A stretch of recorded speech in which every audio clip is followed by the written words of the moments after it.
Thank you very much, Your Excellency President William Ruto, my lady, the Chief Justice, Mother Kome. Let me ride on the protocols because I see so many eminent persons here. But with the permission of the President, I could just mention, the AG was not mentioned. I think I didn't hear. AG is here, and DPP Renson Ingonga, AG Dorcas Oduor, and the leader of majority in the National Assembly, Kimani Ichung'wah, among other very senior and eminent persons present here. Your Excellency, because of time, allow me to say I'm happy to be here to celebrate what our Supreme Court has done for the last 12 years.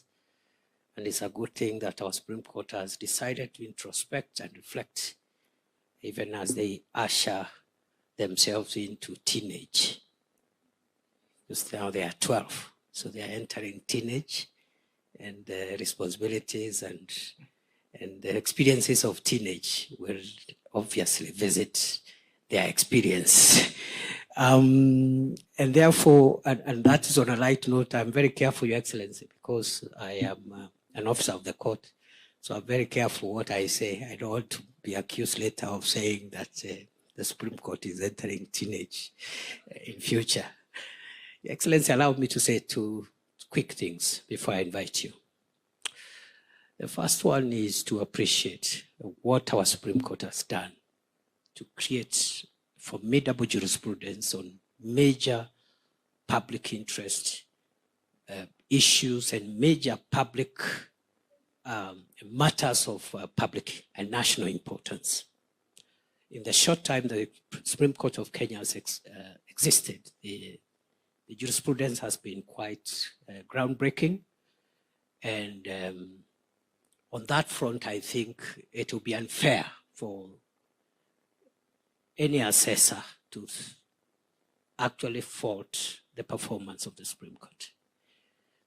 To deliver the public good called justice, of course, the court has to do that through its jurisprudence and through the decisions they make. The court has also done very well in terms of the infrastructure, the software, the technology bit. And among the arms of government and the agencies of government, I think the judiciary is ahead of the rest of us.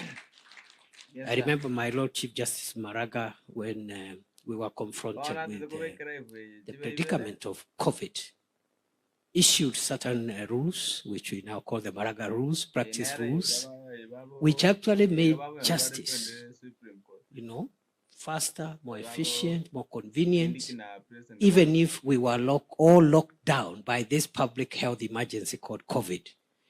And even after COVID lapsed, it appears that the way of the future in the administration of justice will be through the virtual courts and making sure we spend little time or as less time as possible in physical engagement in courtroom. So again, on the issue of technology and the software for delivering the jurisprudence or delivering justice, the Supreme Court has done a good job.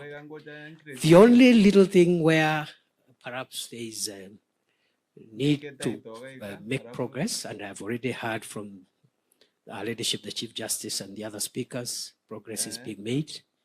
I am also aware, Your Excellency, you chaired a high-level discussion around that subject matter, the issue of physical facilities for the court, because that's the area where perhaps the Supreme Court needs to make sure they have a modern physical infrastructure for delivering justice.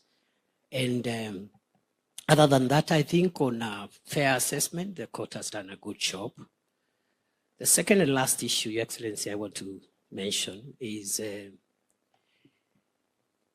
have been wondering, even as I got to look at the subject matter of this conference, while the Supreme Court, the other courts, especially the High Court also, and the Court of Appeal, have helped us start developing crucial jurisprudence on important issues like public participation, like public interest, and how we handle the tensions between these broad interests with individual rights and freedoms, which are also powerfully protected in our Bill of Rights.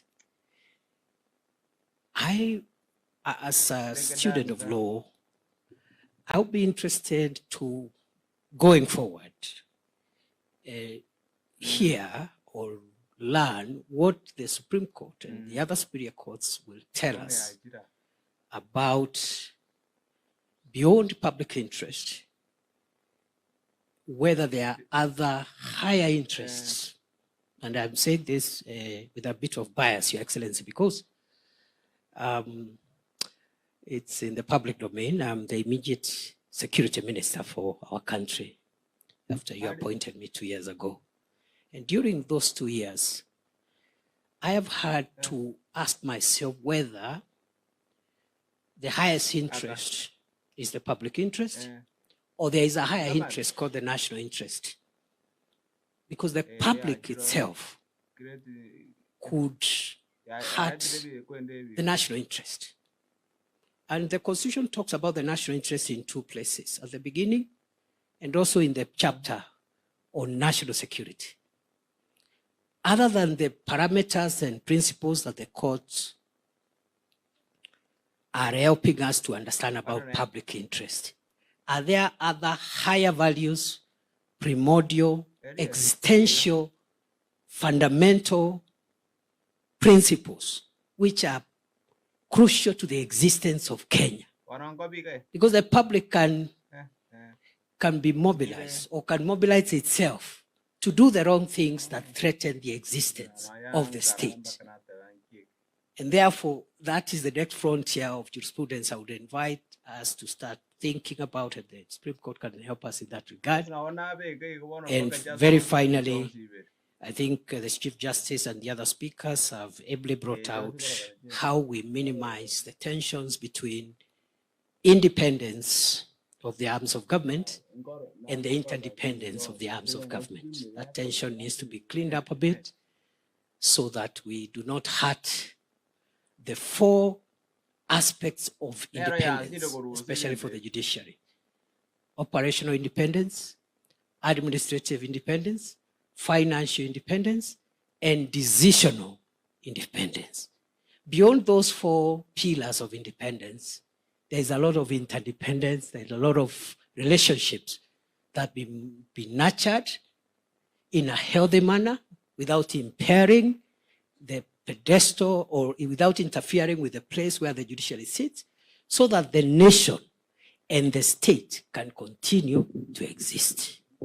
Sorry, Your Excellency, nimesema mengi kidogo. And with those remarks, Your Excellency, I now want to ask our colleagues if we can be upstanding as we invite His Excellency the President to address us. Asante sana.